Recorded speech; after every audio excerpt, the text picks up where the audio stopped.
classmates. Good afternoon, Sir Alvin. We are from Group 1, and we are here to present to you about ethnocentrism and cultural relativism. So, let's begin first with the historical background or overview on how cultural relativism and ethnocentrism uh, become a part of our curriculum. So during the colonial era, in the early stages, the Philippines' educational system was heavily influenced by the colonizers, primarily the Spaniards and Americans, which meant that the curriculum was more Eurocentric or Western-centric. The teaching of ethnocentrism and cultural relativism wasn't explicitly recognized or named as such, but was rather embedded in the social science and history subjects, focusing on understanding the Philippine culture in the context of its colonial history. So during the post-independence, especially during the latter half of the 20th century, there was a gradual shift towards recognizing and valuing indigenous cultures and perspectives. This period saw the introduction of more localized content in the curriculum, acknowledging the country's diverse cultural heritage. The most important part were in the cultural relativism and ethnocentrism was part of the curriculum when we implemented the K-12 curriculum on its pilot implementation or introduction year 2013, then 2016 to 2018 for senior high school, grade 11 and grade 12, especially the subject of understanding culture, society, and politics. Next slide, please. So during the early times, traditional lecture-based approach has been a cornerstone of education for centuries.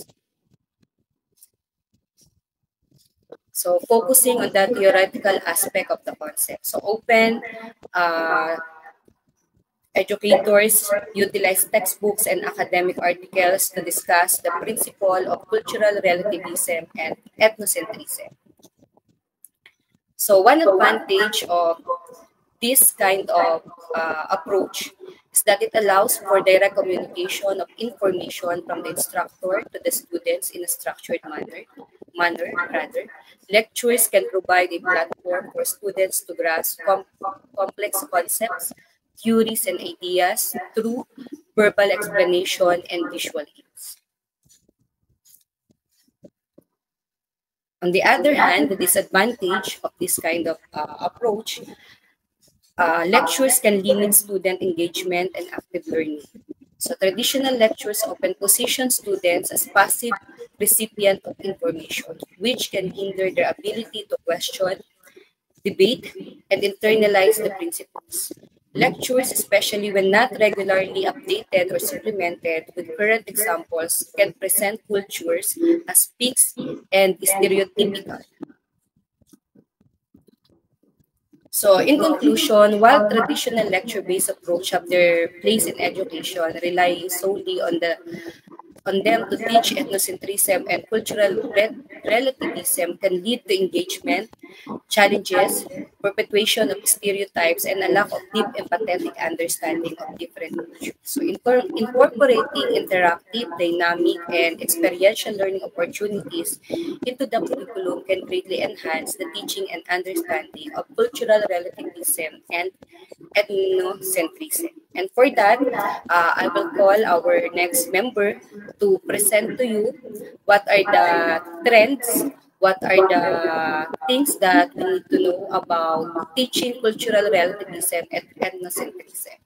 That's all. Thank you.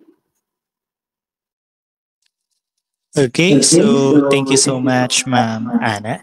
So to discuss what are the changes that happen in the teaching of cultural relativism and ethnocentrism, I prepared here a three era wherein there are sudden changes in the way on how the teachers in social science teach this topic. So we have three era. We're in the first one during the 1900s, where it started with the more traditional teaching approach or the teacher-centered approach, and to be followed by transition to sociological perspective during 1993, and with the modern era, which is more on the student-centered approach. Next slide, please. Thank you so much. So, teaching the topic ethnocentrism and cultural relativism in understanding culture, society, and politics usually or actually started with a traditional method or more on teacher-centered approach. So, based on the document written by Sadi Rachel Priest during the 1900s, he quote that there are a number of ways a teacher might wish to introduce the lesson and develop in the classroom the idea of ethnocentrism and cultural relativism, all of which would go beyond with a simple definition of the concept to bring out its implication and to arouse the students' interest. But a teacher's choices might depend in part on whether courses are organized to set aside the time for consideration of concept or whether all of the course content is treated chronologically. And in the part in whether broad survey courses are being taught or judicious as planned, most importantly during this time is the teacher's choices. No? It would really depend on the teacher's choices whether it will be on how it would be taught and based on the teacher's own style. No? So it could range to a simple presentation or with using documents or books that is ready or that could be used as a reference to teach the cultural relativism and ethnocentrism. Okay, next slide, please. So, with the passage of time, during the development in cultural relativism and ethnocentrism, the teaching has evolved to emphasize more on to enhance the student's sociological perspective and critical awareness.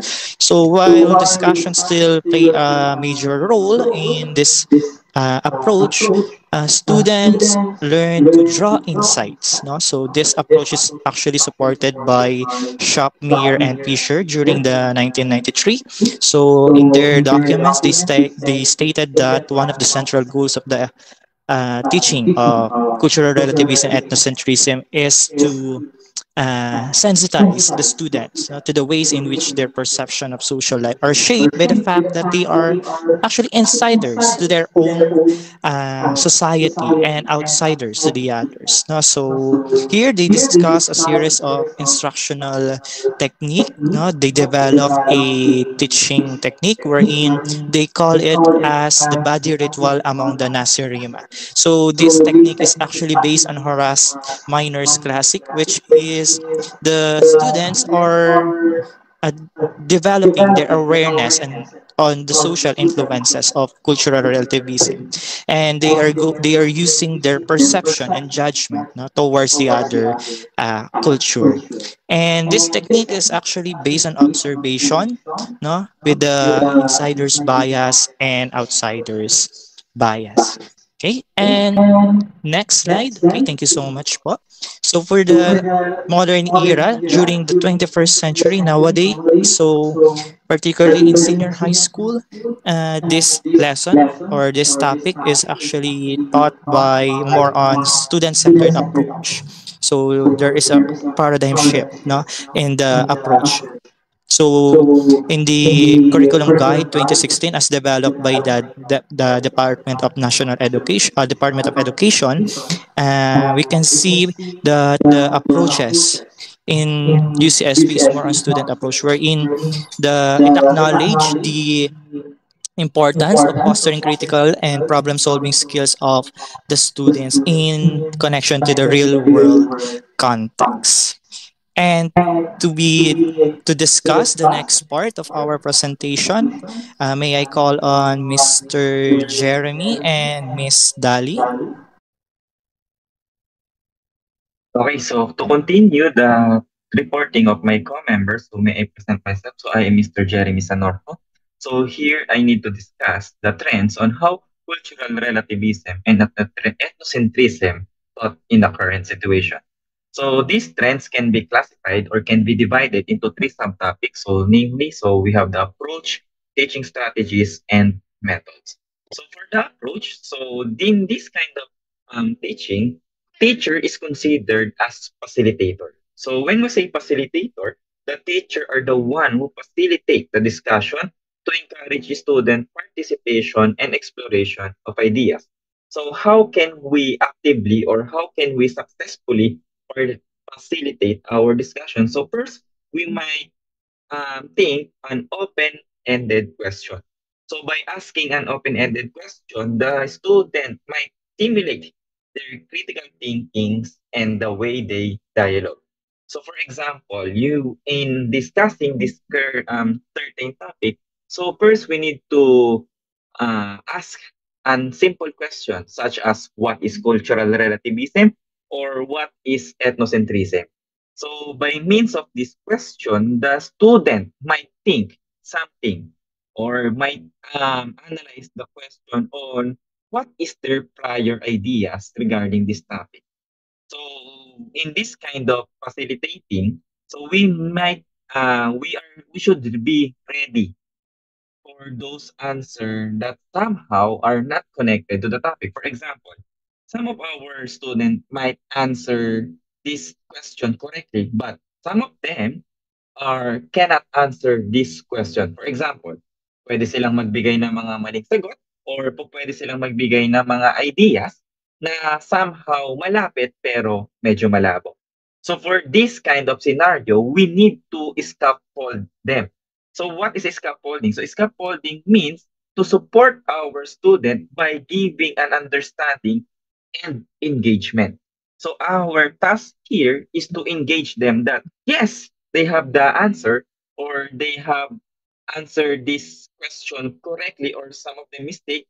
We need to encourage them now. It's okay. Okay? So it's okay, class. So for sure, medyo yung iba sa inyo is kulang yung nalalaman or kulang yung natututunan or naiintindihan regarding this question. So as your teacher, I will give you the best or the proper way on how can we answer those questions. So by means of that, mai-encourage natin sila na sumagot na hindi sila natatakot na we will judge their answer at kapag mali sila is mapapagalitan natin sila. So for the current setup, we just need to is understand them and support their answer. Next is yung tinatawag nating teaching strategy. So in the current setup, the teaching approach or the teaching strategy that is effective is what we call the inductive approach. So what is inductive approach? So inductive teaching method emphasize the discovery which leads the student from specific observation to the general theories. So we need to allow the student to explore those concepts through observation and experimentation. So paano ba natin ito magagawa? So we need to provide them an example or an experience which is sisimulan natin sa malawak na idea. So bibigyan natin sila ng mga examples na malawak wherein mapapaisip sila na what is the connection of that example to the current scenario. For example, one of the best issue that we can use for this certain kind of topic is the issue about the Black Lives Matter, wherein one Black American is mishandled by the police force na kung saan tinukuran ang kanyang leeg na nag-cause ng pagka-choke at hindi makahinga na maayos na nag-lead sa kanyang kamatayan. So if ever na ipapanood natin itong video na 'to sa mga learners natin, we need to ask them what is their opinion about that certain video. So after that, we can follow up question. For example, if you are the person or if you are one of the police officer during that time, same rin ba yung gagawin mong response na kung saan gagamitan mo ng extreme power or medyo marahas na pamamaraan yung Black American na yun para lang siya ay mahuli. So by that, we can encourage our student to make connection between their information or the new information and the existing knowledge. So if the student answer, so we just need to elaborate those question or those answer na kung saan matutulungan natin silang maitama yung mga bagay na kanilang nalalaman. Kasi we need to realize na sa panahon natin ngayon, may mga pagkakataon na mas marami ng nalalaman ang mga learners natin kumpara sa mga pupuwede pa nating maituro. Yun nga lang ang pinakanakakatakot dito is we are not sure kung yung kanila bang nalalaman is masasabi nating tama. Because majority of them, nagpo-focus sila sa mga resources na nakikita nila such as resources in their social media accounts such as TikTok, Facebook, sometimes YouTube na kung saan nagbibigay ng mga iba't ibang mga information na yung iba dito is masasabi nating manipulated. So as a teacher, we need to process those manipulated information para matulungan natin sila maitama yun. So by means of that, we need to guide our student to reflect on their learning process and articulate their understanding. So, and also, we need to empower our students to construct meaning for themselves through active participation and reflection. So, after those example or after those question given by the teacher or after watching those video, what is their realization? So, ano ba yung naging realization nila on what is cultural relativism and ethnocentrism means? We can safely assure that somehow, based on the given setup given by the teacher, magkakaroon sila ng mas malawak na understanding. So by means of inductive approach, we will encourage them to participate na kung saan magmumuka na ang learning is nanggagaling sa mga estudyante mismo. So the role of us as a teacher, as a facilitator, is to listen, to understand, and to critique their answer. If ever na mali, at least magagawa natin ng paraan at maayos. Okay, so how can we successfully do this topic? So our methods is what we call collaborative and student engaging. So when we say collaborative and student engaging, so it means encouraging active participation and engagement wherein they are allowed to raise their hands, they are allowed to talk, they are allowed to discuss whatever they want. And if somehow nare-realize nila na may gusto silang i-clarify sa sagot ng kanilang mga classmate, they can clarify this by asking a follow-up question. So in modern times, in a modern world, in a 21st century, pwede na nilang tanungin yung katibayan ng kapwa nilang classmate, but we need to make sure na ito is magagawa or magaganap in appropriate manners. So facilitating the discussion, group works, and collaborative activities will help our learners to express their feelings or their opinion within their selves. So magkakaroon tayo ng active participation na kung saan kakausapin nila, pakikinggan nila, at i-analyze nila ang idea ng isa't isa para mapagsama-sama nila to come up into a better scenario.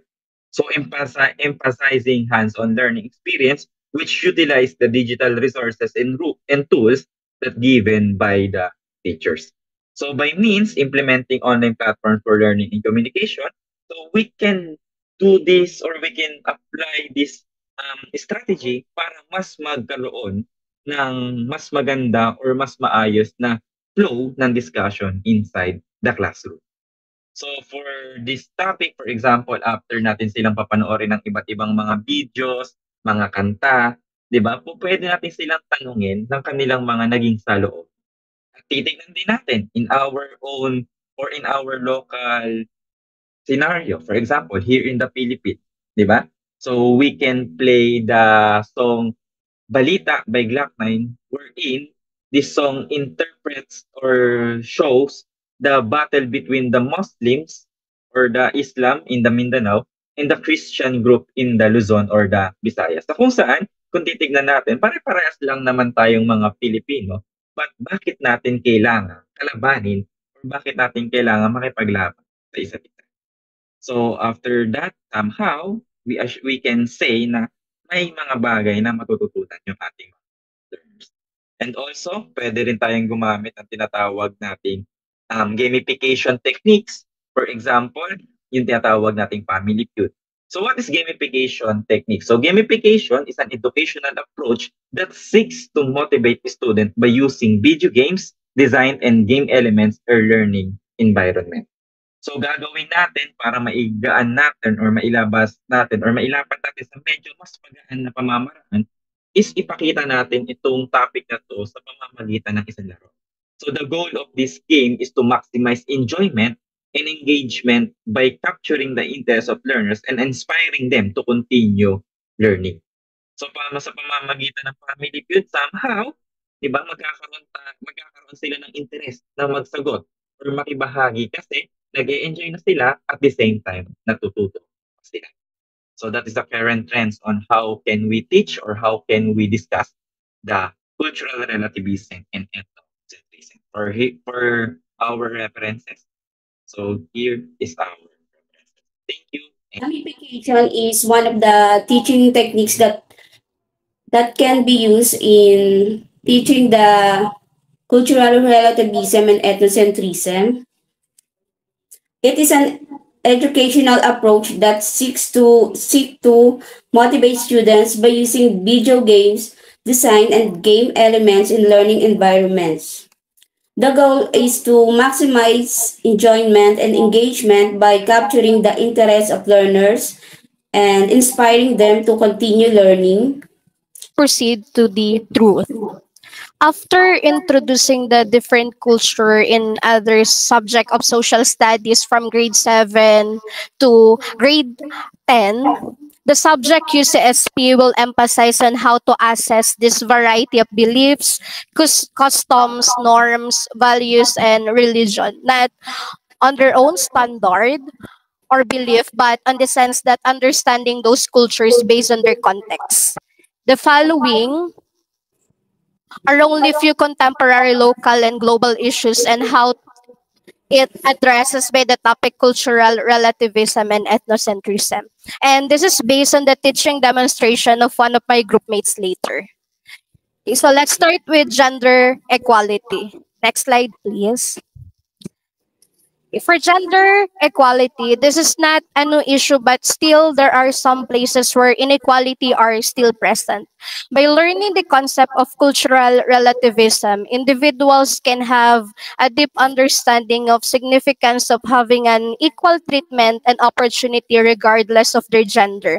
And it can lead to a more sensitive and peaceful society where the best of one's ability and respect is present. Second is the local and international migration. Survey, according to the Philippine Statistics Office or the PSA, the estimated total number of OFWs during the period from April to September 2023 was 1.96 million. Philippines is one of the leading countries in the trend of migration, and majority of them are women. The concept of cultural relativism and ethnocentrism plays a crucial role in international migration. Disrespecting other practices may lead to undesirable outcomes, and sometimes individuals may see different cultures as immoral or wrong because they assess them through their own beliefs, norms, and values. Cultural relativism can help individuals to again understand that no society is superior to another and should have a respect and assess everything based on their ethical standards. Third is the education. To combat the problem of education, proper transfer of learning of this topic will help individuals to be more observant on their surroundings. As we all know, the main goal of education is to reach every student's potential and become a productive member of society. We cannot attain this if there is no emphasis of this kind of topic. In addition, next slide please, the 21st skills that the students may hone after understanding the topic cultural relativism and ethnocentrism, such as critical thinking, creativity, open-mindedness, cultural awareness, adaptability, collaboration, social skills, and global awareness will be the recipe to address other contemporary local and global issues and may use to succeed in the globalized and changing world. That's all po for truth. And now let us proceed to the transfer of learning to be demonstrated by Sir Jacob. Hello, good morning, everybody. So let's review our past discussion pertaining for elements of the culture. So together, we've discussed last meeting all about the norms, the symbols, the values, the beliefs, and the language for the elements of the culture. Now, you're going to recite what are the definitions and some keywords that may apply to those particular terminologies. For example, norms. Yes, okay, very good. Symbols, values, beliefs, language are the elements of the culture. Okay, so let's proceed. So our title for the discussions for today is all about the cultural relativism and of course the ethnocentrism. So before we begin, of course, we must know our learning objectives for today. What are we going to do? So first, we're all going to describe cultural relativism and ethnocentrism. Next, we're all going to identify various scenarios that depict cultural relativism and ethnocentrism. Next, evaluate how cultural relativism mitigates ethnocentrism in viewing people and societies across culture. Are you ready, guys? Okay, let's begin. So before we begin, of course, we must do some, icebreaker or our motivation. No? So today, our motivation will be the newsfeed poll. Siguro, yung iba sa inyo ay aware naman sa ating Facebook. Ano? Because some of us are well-yielded at Facebook. Okay? So imagine you are in a Facebook newsfeed. So kindly react like if you like the picture and press the dislike button if not. Okay? If you are not familiarized on that particular picture, kindly dislike. If you are familiarized, of course, press the like button. Then, later on, we're all going to explain why you like or dislike the said pictures. It's either you are so very familiar, you are, ano ka doon, lagi mo siyang nakikita sa news, no?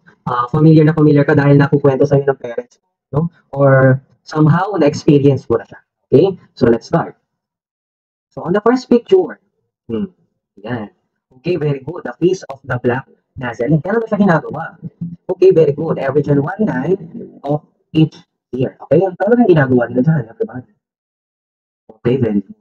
Ano? Yan, no? Pinoposisyon lang po ang itim na Nazareno, no? From Train Grandstand to Quiapo Church. Okay, next. So, ayan.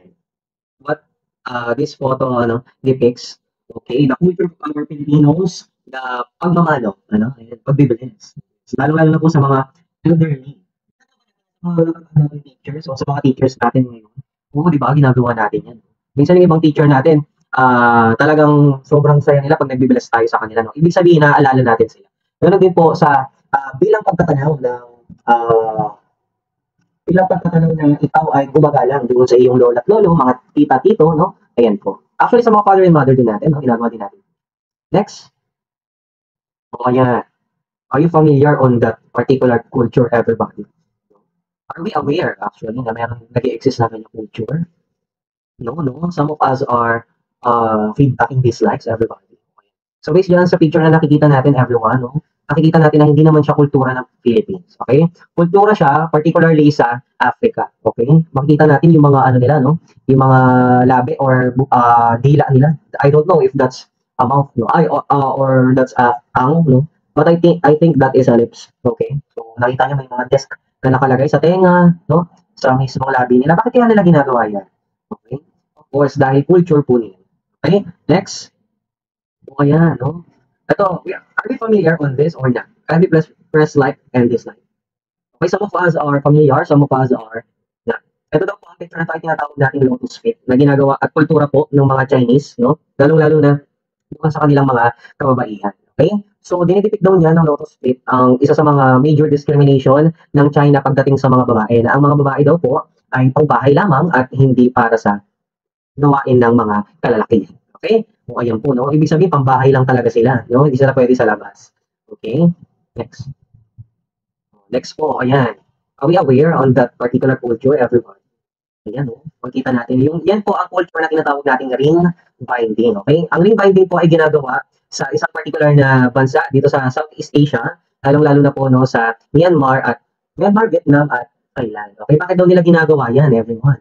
no? So, one of the best, example niyan is, of course, kapag sa tribo nyo, no, ginagawa niya yan, ibig sabihin, maganda ka. Okay? Ikaw daw ang epithet ng beautiful sa mismong lugar niyo. Pag mataas na daw ang iyong ring. Okay? Next po. Oh, yan. So let's define first what is cultural relativism and ethnocentrism. Anyone? Can you read cultural relativism? Okay, thank you. Next, ethnocentrism. Okay, so ano daw yung maganda dyan? Cultural relativism o ethnocentrism? Actually, they are good both ways. But kapag yung sumobra po ang ethnocentrism, okay, ayun po naman ay naglilid negative negative yung kakalabasan niyan, okay? Yung ethnocentrism. Dahil yung ethnocentrism ay nakaka-boost ang sarili ng culture kasi naipagmamalaki mo siya eh. Di ba yung nangyayari pa rin ngayon, no? Na piliin mo ang Pilipinas, okay? Pero kapag sumobra siya ng sumobra, di ba? To the point na nang di-discriminate ka na ng ibang culture, ay ibang usapan na yun. No? Ayun po, ang ethnocentrism. Okay? Next. So for our group activity, for our deepening, each group will represent a unique task. In group 1, I will assign you on your respective groups. I will group you into 4 groups. Okay? So group 1 will be covering the strong analysis, the kaleidoscope word. So gagawa po kayo ng interpretation ninyo doon sa lyrics ng kaleidoscope word. Okay? Papakinggan nyo siya, then interpret nyo sa harap ano yung gustong sabihin ng kantang kaleidoscope word. Next po. Group 2. You are going to role play the Zoe from Mindanao. Okay? So, yung iba naman sa inyo ay may data connection. You may now search what is Zoe from Mindanao, ano yung pinoportray niya. Then you will reenact that particular scenario. Okay? That's group 3. Case analysis. Food fasting. Hindi po yan yung kakain ka lang sa Jollibee. Hindi po. Ang food fasting po ay ginagawa po at kultura ng kapatid nating mga Muslim. No? Tuwing kanilang Ramadan. Okay? Yung hindi sila kumakain from 4 a.m. to 6 p.m. Okay? Ayun po. Bakit daw po nila ginagawa yun? Next. Group 4, you are going to conduct a research. What particular research? No? So, for the group 4, you are going to research the culture of Americans. Okay? Ano daw ang kultura ng mga Amerikano na naipamana niya doon sa mga bansang, sa iba't ibang mga bansa, actually. No? Particularly sa atin, ang mga naipamana nilang kultura, so ilalagay niya siya dito sa mga bilog na makikita niyo sa inyong mga slides. Okay? Halimbawa, sa ibang mga bansa naman, ano ang naipamana ng Amerika sa atin? Okay? For example, sa atin, ang McDonald's. So, ayan. Lagay niyo McDonald's, no? Ayan. Then, sa harap po, papaliwanag nyo, bakit sa tingin nyo yun yung naipamana nila sa atin? Okay? McDonald's po dahil napakarami pong McDo dito sa ating bansa. No, tinatangkilik pa rin po siya, even though it is a product of Americans. Diba? Next po.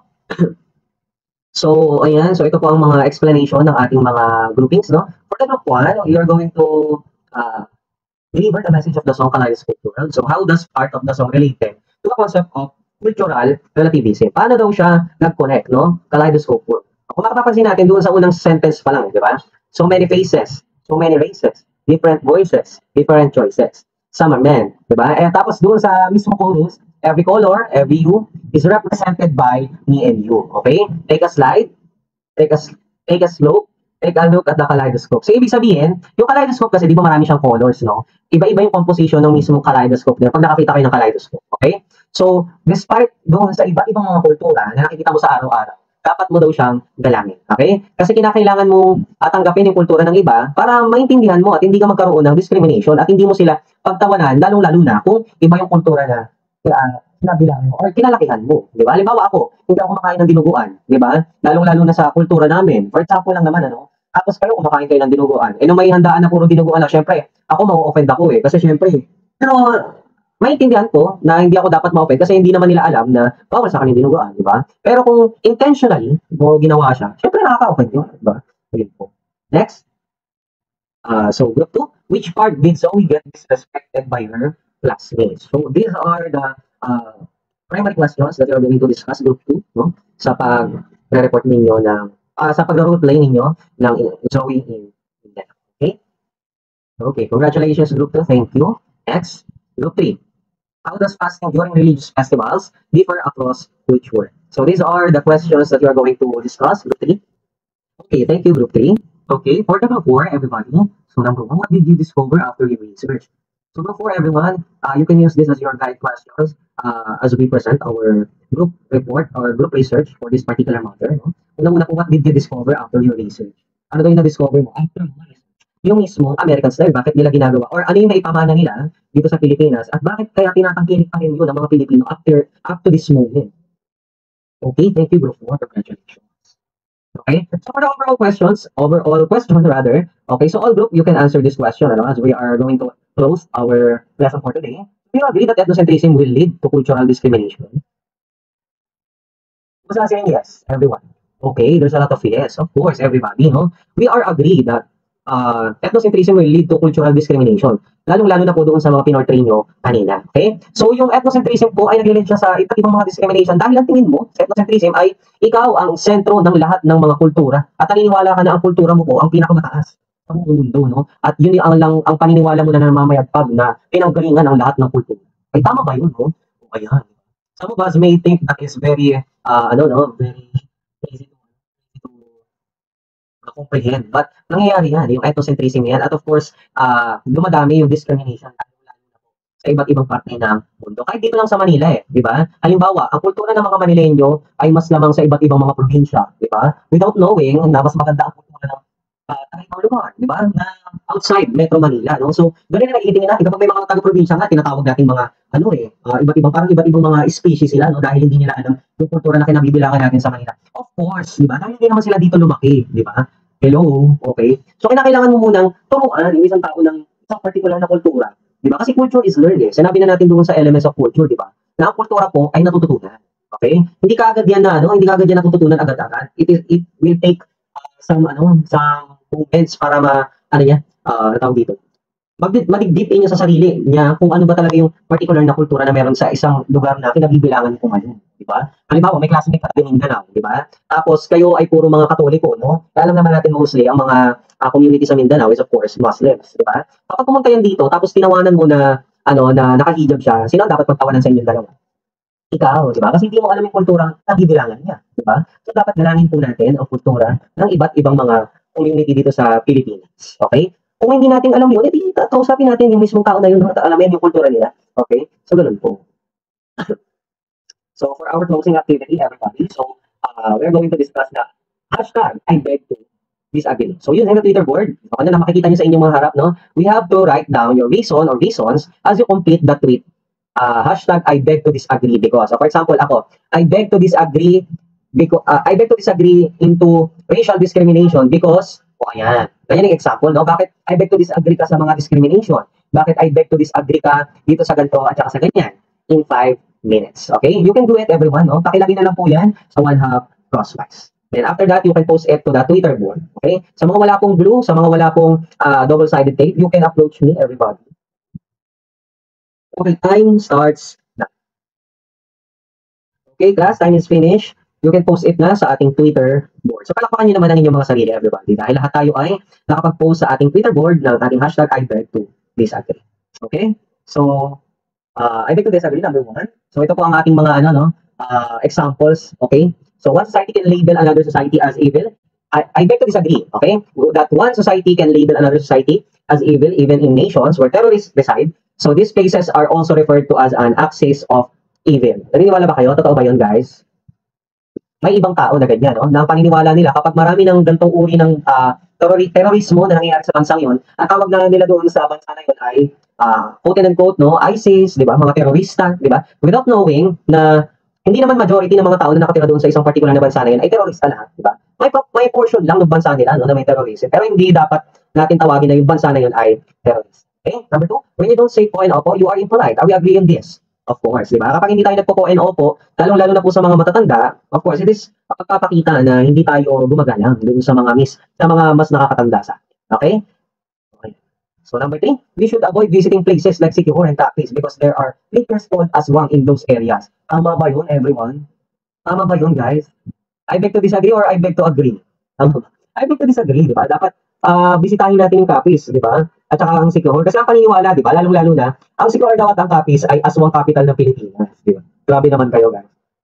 We should visit Siquijor and Capiz dahil nasa Capiz po ang, ayan, ang Boracay. Okay, ang Aklan, no? Okay. Next po, number 4. Ilocanos are often thrifty, ayan, matipid, because they are inherently poor. Naniniwala ba tayo dun o hindi? On some portion, on some portion, hindi, di ba? Pero we should, galangin natin yung kultura na meron ng mga Ilocano. Kasi alam naman natin na talagang ang pagiging mapag-impok o ang pagiging matipid ay malaki ang naibibigay na tulong, lalo-lalo na kapag nangangailangan. Okay? Hindi sa pagiging kuripot yun. Nasa pagkakaroon lang nila ng financial, kumbaga financial contingency plan. Paano nila properly i-budget yung pera nila on the future. Okay? So, yun po. Kasi kung gastos ka ng gastos, kapag may to art ka, ano mo kagad, yung order mo kagad. Hindi, di ba? Okay. So, for our assessment, should cultural practices, so kasi lang to guys, no? Maliit lang naman siya. Ayan. Isusulat lang natin sa 142 pad paper. Should cultural practices be protected even if they violate human rights? Why or why not? Okay? So that I will give you only 5 minutes to write your answers. Then you're going to justify it by answering why or why not. Timer starts now. Okay, time's up everybody. Kindly pass it forward, everyone. 1, 2, 3, 10. Wala pa yan dito. Hindi ko na yung kukunin. 5, 6, 7, 8, 9.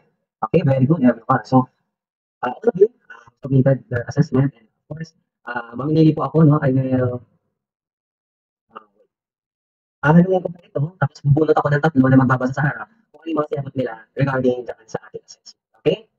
Okay guys, thank you very much. So nakita natin kung gaano ako naging ka-colorful ang naging lesson natin for today. And I hope marami kayong natutunan, everybody, sa ating discussion for today. And before we, bago tayo maghiwalay ngayong araw, ngayong session, no? Pakikulat-kulat ang kalat, pakialis po ang mga tables, and see you next